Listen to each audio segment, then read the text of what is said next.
Bonjour à tous, je suis Olivier d'Image Inside. Je vous propose aujourd'hui de m'accompagner sur un shooting immobilier que j'ai réalisé à Antibes. C'est un shooting un peu particulier puisque l'appartement était entièrement vide.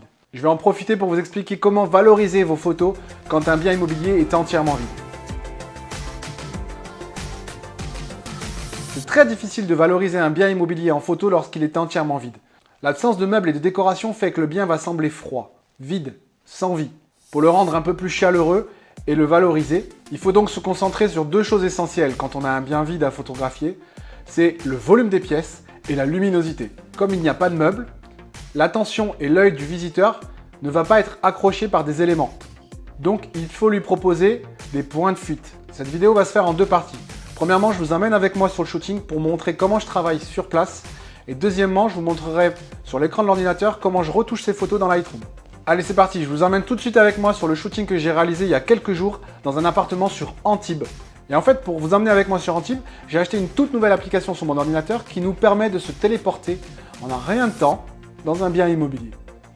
Allez, c'est parti. Ordinateur, c'est parti pour Antibes. Ça y est, je suis arrivé à Antibes, je suis dans l'appartement. Et comme vous pouvez le voir autour de moi, il est entièrement vide. Je vous avoue qu'être tout seul dans un appartement vide, c'est pas super agréable. Tout blanc, très lumineux, mais en même temps très froid. Donc il va falloir qu'on le rende un maximum chaleureux et qu'on valorise en fait les volumes et la lumière dans cet appartement. Arriver à faire de belles photographies qui donnent envie sur un bien complètement vide, c'est quelque chose de très difficile.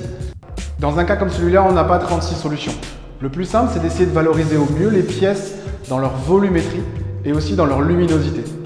Donc mon premier conseil, c'est de prendre des photographies qui permettent d'avoir des points de fuite, c'est-à-dire des éléments graphiques où le regard va aller se poser, des portes, des fenêtres ou des placards. Et ensuite, on passera devant l'écran de l'ordinateur pour vous montrer les techniques de retouche que j'utilise. Allez, à tout de suite.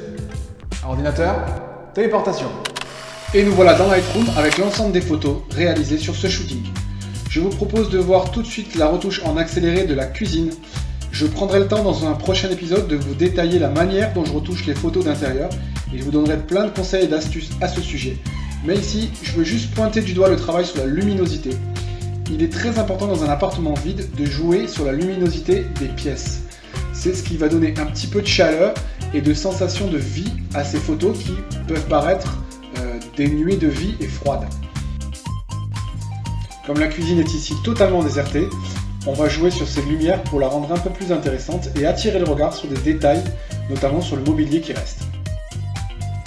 Pour les chambres, je double aussi les photos et je réalise des points de vue qui montrent les placards. Ce sont les seuls éléments aménagés qui restent et les seuls éléments de vie qu'on a disponibles.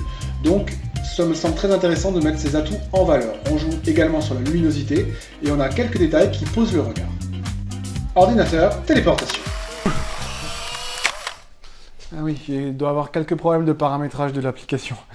Donc pour résumer, on prend des photos avec des points de fuite pour pouvoir poser le regard, c'est-à-dire des portes, les quelques meubles qui restent ou des placards. La retouche photo est obligatoire et on va booster la luminosité, la température et les détails de certains éléments qui restent sur la photo. Donc voilà, c'est fini pour aujourd'hui. On se retrouve très vite avec de nouvelles vidéos. N'oubliez surtout pas de commenter cette vidéo pour laisser vos questions, vos commentaires, vos avis sur le contenu ou sur la forme. Je lis tout ce que vous écrivez et j'y réponds. Donnez-moi aussi des idées de sujets sur lesquels vous voudriez que je fasse des vidéos. Autour de la photographie et de l'immobilier, bien sûr. La téléportation, c'est pas pour tout de suite. Abonnez-vous à ma chaîne, c'est le meilleur moyen de rester connecté avec moi et d'avoir les dernières vidéos et les dernières news sur photographe immobilier. Voilà, je vous dis à très vite. Salut!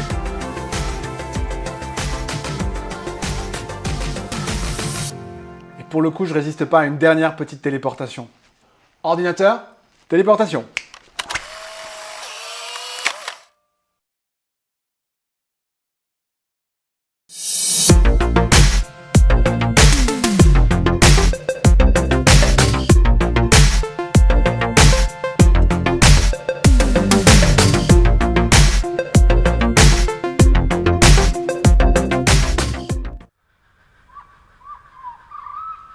Ouh, y'a quelqu'un?